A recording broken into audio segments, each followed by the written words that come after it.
Okay. Okay. Thank you everybody for attending. My name is Tanya Jones.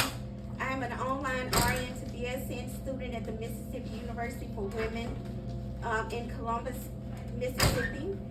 And I am going to be presenting a PowerPoint on the mental health problems following the COVID-19 virus, okay? So I do have 5 professionals here that I just want to just introduce, and I'm going to just mention their names. I can't show them on camera, okay? Or I'll just mention their initials, okay?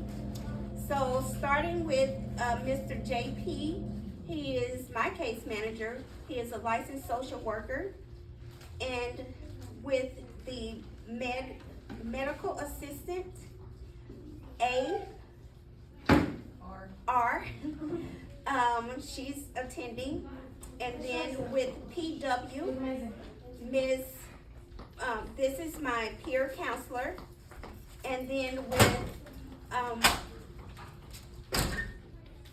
BC, this is our recreational therapist, and we have one more professional here. So, and then I'll just introduce them. Okay, so right now I'm gonna go ahead and get started on the PowerPoint. So the title of the PowerPoint is Mental Health, a Global Problem Following a Global Pandemic. Okay, so we're gonna be identifying the global level threats to mental health. All right, and yours truly, Tanya R. Jones, RN. This is for my fall Health Perspectives course, NU-469.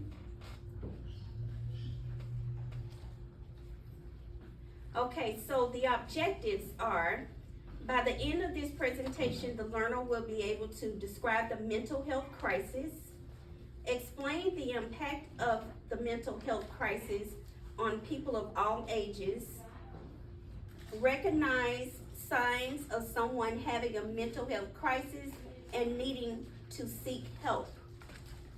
Describe how technology has impacted this mental health crisis, and collaborate with other healthcare professionals to discuss specific mental health issues of a given patient population. The different patient populations we'll talk about, of course, are those in healthcare, the adolescents, also touching on those that have learning disabilities, autism, and mental health disorders already, and the elderly, and just the general adult population. I just want to share these photos with you. You can see already some of the others, and these are people worrying about the global pandemic. No doubt some of us may have taken the same posture on these.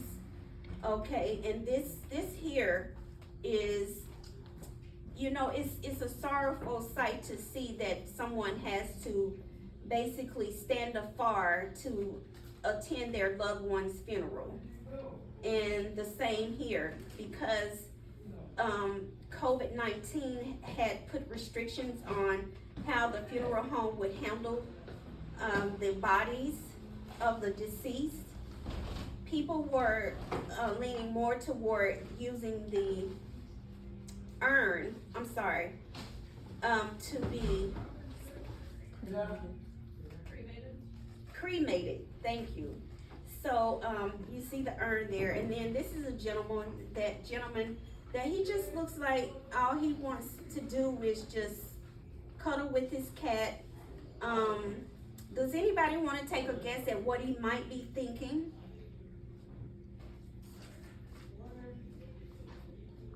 Maybe that he wishes he was with friends or family? Yeah. Anybody else?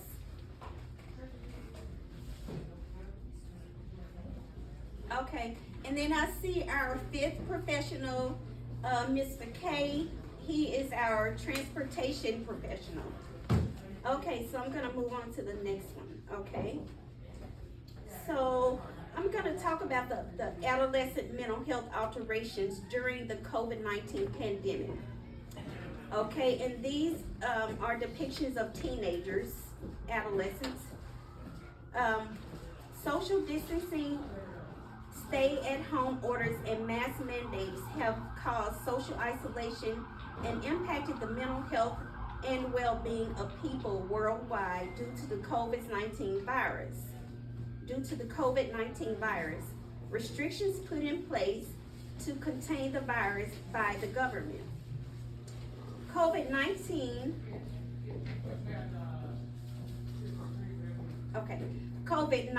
stay-at-home restrictions to contain the spread of the virus and social distancing rules contributed to adolescent life satisfaction declines, as evidenced by interpersonal conflict between the adolescent with parents, siblings, friends, peers, also having online learning difficulties, mental wellness decline as well.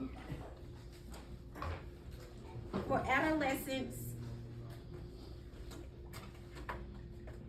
okay, the next one at the blue box. For adolescents, adjusting themselves to the restrictions has been difficult because they rely greatly on their peers for emotional and social support. Also, adolescents have experienced significant increases in depressive symptoms and anxiety, and a significant decrease in life satisfaction.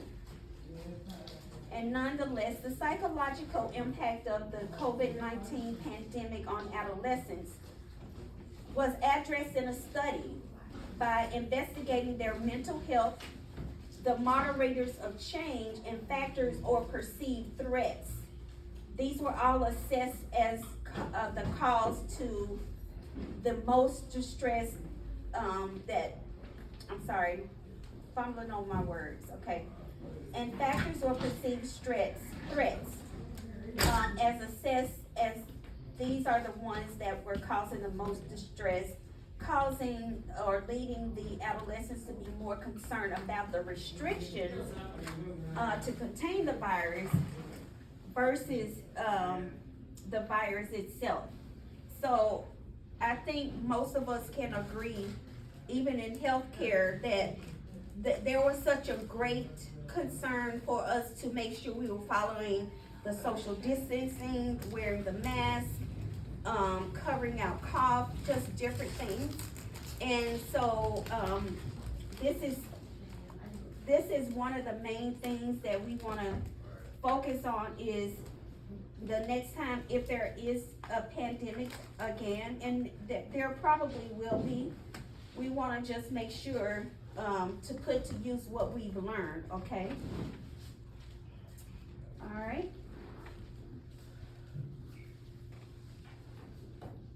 Okay, so the impact of social isolation due to COVID-19 on the health in older people, mental and physical effects and recommendations, okay?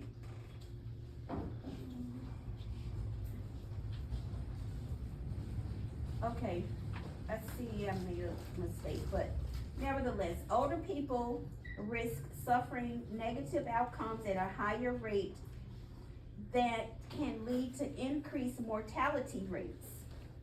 Decreased social interaction due to the social distancing rules may have had negative effects on the mental and physical health of older people because of limited social participation and interaction among others in the community and family activities.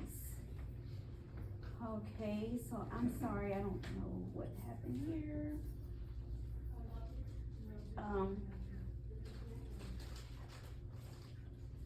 So nevertheless, I'll just go ahead and read this.